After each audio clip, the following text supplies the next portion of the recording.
বিসমিল্লাহির রহমানির রহিম। উপস্থিত সাংবাদিক ভাইয়েরা এবং উপস্থিত আমার দলীয় নেতৃবৃন্দ, আসসালামু আলাইকুম।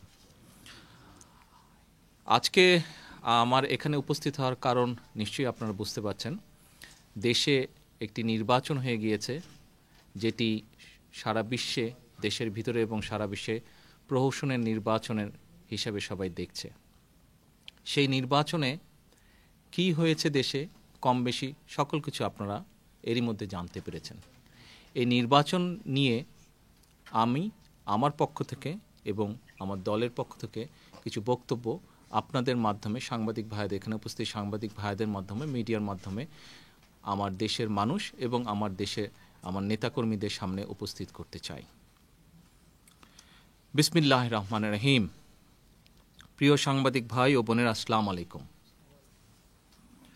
বাংলাদেশের ভয়ানক এই দুর্যোগকালীন সময়ে বর্তমানে যেন ন্যায়ের সাথে অন্যায়ের, সত্যের সাথে মিথ্যার এবং জনগণের আকাঙ্ক্ষার সাথে একটি রাজনৈতিক গোষ্ঠীর ক্ষমতার মোহের লড়াই চলছে।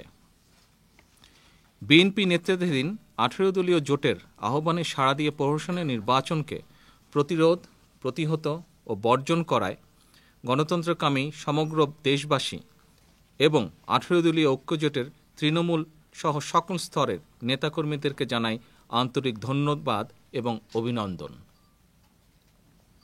সাধারণ জনগণ ঘরে বাইরে সর্বত্র তাদের অধিকার হরণের এ নির্বাচনের বিরুদ্ধে যে দৃঢ় অবস্থান নিয়েছেন, তা একাধারে রাজপথে থাকা আন্দোলনরত নেতাকর্মীদের যেমন অনুপ্রেরণাদায়ক, তেমনি এদেশের গণতন্ত্রকে সমুন্নত রেখে মুক্ত আদর্শ ও চিন্তা প্রকাশের সহায়ক।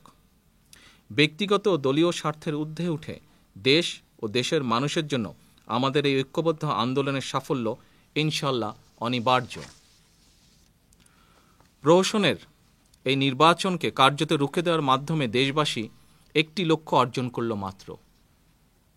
এটি চূড়ান্ত সাফল্য নয়, বরং চলমান স্বৈরাচারী বিরোধী আন্দোলনের প্রক্রিয়ার একটি অবিচ্ছেদ্য অংশ এটি। আমাদের সবার মূল লক্ষ্য নিরপেক্ষ তত্ত্বাবধায়ক সরকারের দাবি আদায় করে গণতন্ত্রকামী মানুষের চেতনার প্রতিফলন ঘটানো। সেই অভীষ্ট গন্তব্যে না পৌঁছানো পর্যন্ত সর্বাত্মক আন্দোলন অব্যাহত থাকবে।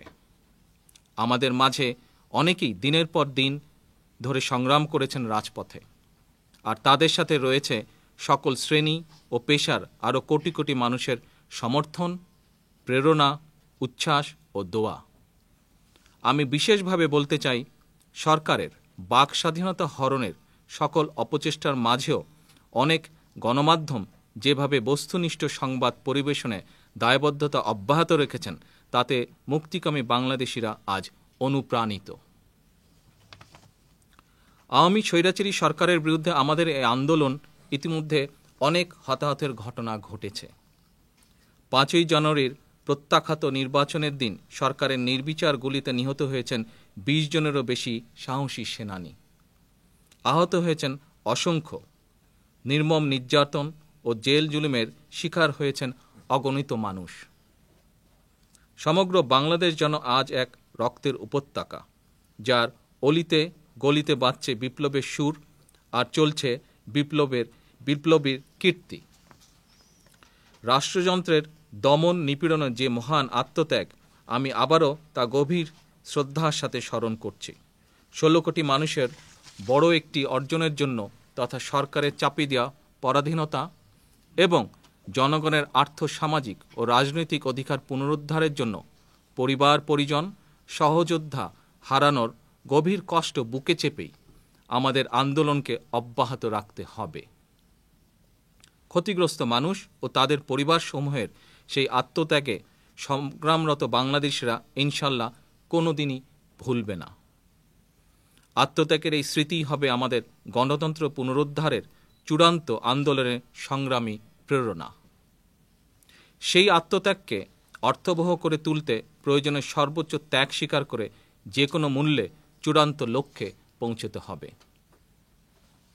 প্রবাসে চলমান চিকিৎসার কারণে বর্তমানে আমি অতীতের মতন রাজপথের আন্দোলনে শরিক হতে পারছি না, কিন্তু আমার চিন্তা, চেতনা, ভাবনা, পরিকল্পনা সব কিছুর আবর্তন বাংলাদেশ, বাংলাদেশের জনগণ ও চলমান আন্দোলনকেই ঘিরে। আপনাদের নিরাপত্তার নিশ্চয়তা এবং আন্দোলনের সাফল্য আমার জীবনী শক্তি। একইভাবে আপনাদের উপরে নেমে আসা আঘাত আমাকে শোকাহত করে তোলে। বিএনপির তৃণমূল সহ সকল পর্যায়ের নেতাকর্মীর প্রতি আমার প্রত্যাশা, আমার শারীরিক অনুপস্থিতি যেন বাংলাদেশি জাতীয়তাবাদের আজকের এই ঐতিহাসিক সংগ্রামের পথে বাধা হয়ে না দাঁড়ায়। দেশের মানুষকে সাথে নিয়ে গড়া আপনাদের তীব্র আন্দোলন যেন আজ প্রতিফলিত হয় যে আপনারা বাংলাদেশি জাতীয়তাবাদের প্রতীক, বাংলাদেশের স্বাধীনতা ও সার্বভৌমত্ব রক্ষার সৈনিক। আপনারা মনে রাখবেন, এই আন্দোলনে দেশ ও দেশের বাইরে থাকা প্রত্যেকটি বাংলাদেশির সমর্থন রয়েছে। বিশ্বের সকল রাষ্ট্র ও গণমাধ্যম একচ্ছত্রভাবে আমাদের এই মুক্তির সংগ্রামের পক্ষাবলম্বন করেছে। দলের নেতাকর্মীদের উদ্দেশ্যে আমার নির্দেশনা থাকবে, আপনারা নিজ নিজ এলাকায় শত প্রতিকূলতার মাঝে হলেও সংগ্রাম করে গণতান্ত্রিক আন্দোলনকে যে কোনো মূল্যে অব্যাহত রাখবেন। সবাই এক হয়ে আলোচনার মাধ্যমে সাংগঠনিক ভিত্তিকে মজবুত করে নিজ নিজ এলাকার জনগণকে একাত্ম করে সর্বশক্তি দিয়ে ঝাঁপিয়ে পড়ুন। আমাদের প্রতিটি অঙ্গ সংগঠনের বিভিন্ন পর্যায়ের সকল সদস্য যদি আন্দোলনে আন্তরিকভাবে শরিক হন, ইনশাআল্লাহ পৃথিবীর কোনো শক্তির পক্ষে আমাদেরকে দমিয়ে রাখা সম্ভব হবে না। এত বিশাল নিবেদিত প্রাণ জনসমর্থিত একটি দলকে কেউ অভীষ্ট লক্ষ্য থেকে বিচ্যুতি করতে পারবে না। অবশ্যম্ভাবী বিজয় হয়ে উঠবে সময়ের ব্যাপার মাত্র। মনে রাখবেন, আমাদের এই আন্দোলন শুধু আমাদের একা নয়। দেশের রাজনৈতিক, অরাজনৈতিক সর্বস্তরের মানুষ আজ চাইছে যেন আমরা সফল হই, এই স্বৈরাচারী উৎখাত করি। এক চুল পরিমাণ ছাড় না দিয়ে জনগণের জানমালের নিরাপত্তা নিশ্চিত করে গণতন্ত্র পুনরুদ্ধারের লড়াইকে আপনারা পরবর্তী ধাপে উন্নীত করে দেশকে শীঘ্রই স্বৈরাচার ও অপশাসন মুক্ত করবেন ইনশাআল্লাহ। প্রশাসন ও আইনশৃঙ্খলার স্বার্থে সংশ্লিষ্ট ব্যক্তিবর্গ যারা 5ই জানুয়ারির কলঙ্কিত নির্বাচন প্রক্রিয়ার সাথে জড়িত ছিলেন, নিজ চোখে সরকারের কারচুপি ও অরাজকতা দেখেছেন, তাদেরকে আমি অনুরোধ করব, নিজের বিবেকের কাছে সততা নিয়ে প্রশ্ন করুন। আপনারা কাদের পক্ষ হয়ে কাদের বিপক্ষে কাজ করছেন? আপনাদের দায়বদ্ধতা কি জনবিচ্ছিন্ন সমর্থনহীন সরকারের প্রতি, নাকি নিষ্পেষিত গণমানুষের প্রতি? দেশের অর্ধেকেরও কম আসনে অনুষ্ঠিত ন্যাক্কারজনক নির্বাচনে যখন শতকরা 5 ভাগেরও কম ভোট পড়ে, অর্থাৎ সমগ্র দেশের শতকরা 2 ভাগেরও কম মানুষ যখন 5 বছরে একবারের জন্য ভোটাধিকার প্রয়োগ করতে পারেন, সেই ভোটারদের আবার প্রায় সবাই যখন হয় অবৈধ সরকারের জাল ভোটার, দলীয় কর্মী ও ক্যাডার বাহিনীর সদস্য, তখন দেশের জন্য নেওয়া শপথের সম্মানে হলেও আপনাদের উচিত নিজেদের কর্তব্য ও কর্মকাণ্ডকে নিয়ে নতুন করে ভাবার। শুধুমাত্র সরকারি দায়িত্ব পালনে অজুহাতে দেশবিরোধী শক্তির হুকুম তামিলের সুযোগ নেই, কারণ আজ সরকার পক্ষ বলে কিছু নেই। পক্ষ শুধু গণবিরোধী স্বৈরাচারী বনাম দেশের মানুষ। ভেবে দেখুন আপনারা কোন পক্ষে থাকবেন। স্বৈরাচারীদের সূর্য অস্তগামী দেখেও যদি মানুষের পক্ষে থাকার সঠিক সিদ্ধান্ত নিতে না পারেন, তাহলে আপনারা কিন্তু ইতিহাসের পাতায় দায় এড়াতে পারবেন না। আমার উদাত্ত আহ্বান, দেশবাসীর প্রত্যক্ষ ও পরোক্ষ অংশগ্রহণে এগিয়ে চলা এই আন্দোলনে যার যার অবস্থান থেকে সবাই সর্বাত্মক প্রতিরোধ গড়ে তুলুন। দেশের প্রতিটি ইঞ্চি মাটিকে, প্রতিটি বাড়িকে গণতন্ত্র প্রতিষ্ঠার সংগ্রামের কেন্দ্রবিন্দুতে পরিণত করুন। ৭১ আমরা এভাবেই দেশকে হানাদার মুক্ত করেছিলাম। সেই সংগ্রাম ছিল স্বাধীনতা অর্জনের, আর আজকের এই সংগ্রাম সার্বভৌমত্ব রক্ষার। সেই সংগ্রাম ছিল দেশকে হানাদার মুক্ত করার, আর আজকের এই সংগ্রাম দেশে গণতন্ত্র পুনঃপ্রতিষ্ঠার। এ দেশটা আমাদের সবার, তাই একে সামনের দিকে এগিয়ে নিয়ে যেতে আমাদের সবার সর্বাত্মক ভূমিকা রাখতে হবে, তা আমরা সরাসরি রাজনীতিতে সম্পৃক্ত থাকি আর নাই বা থাকি। গণতন্ত্র রক্ষার্থে গণমানুষ দ্বারা পরিচালিত আমাদের গণমুখী আন্দোলনে শরিক প্রত্যেককে আবারও ধন্যবাদ। বিজয় আমাদের হবেই ইনশাআল্লাহ। বাংলাদেশ জিন্দাবাদ, বাংলাদেশ জাতীয়তাবাদী দল জিন্দাবাদ। আল্লাহ হাফেজ। প্রশ্নের দুটো ভাগ ছিল, এক, দেশে যাব কিনা। আমার বক্তব্যে আমি বলেছি যে আমার চিকিৎসা যেই কারণে আমি এই দেশে এসেছিলাম সেটি এখনও সম্পূর্ণ হয়নি। সেটি সম্পূর্ণ হলে ডেফিনেটলি ইনশাল্লাহ দেশে ফিরে যাব। আর দ্বিতীয় যেটি আপনি বললেন, দ্বিতীয় প্রশ্নটি যে মানুষ সেই আহ্বানটা অ্যাকসেপ্ট করছে কিনা। আপনি যদি আজকে সারা দেশের নির্বাচনের চিত্র দেখেন তাহলে এর মধ্যে যেভাবে আমাদের বিভিন্ন পর্যায়ের নেতৃবৃন্দকে এই স্বৈরাচারী সরকার যেভাবে জেল, জুলুম, নির্যাতন, হয়রানি করেছে, তারপরেও যেভাবে সুযোগ হয়েছে বিএনপি নেতৃবৃন্দ যখনই যার যে অবস্থান থেকে সুযোগ হয়েছে মানুষের সামনে যে বক্তব্য স্থাপন করে দেশের মানুষকে যে আহ্বান জানিয়েছে, আজকের নির্বাচন এবং নির্বাচনের পরিবেশ প্রমাণ করে।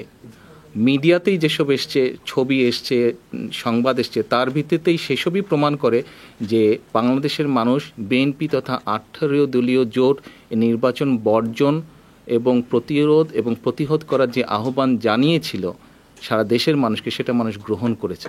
সেজন্যই আপনি দেখেন সবগুলো মিডিয়াতেই কম বেশি যেভাবে নিউজ এসছে সবগুলোতে এসছে 5% হার্ডলি হয়তো ভোট বিভিন্নভাবে কষ্ট করে কাস্ট করানো হয়েছে, এর উপরে যায়নি।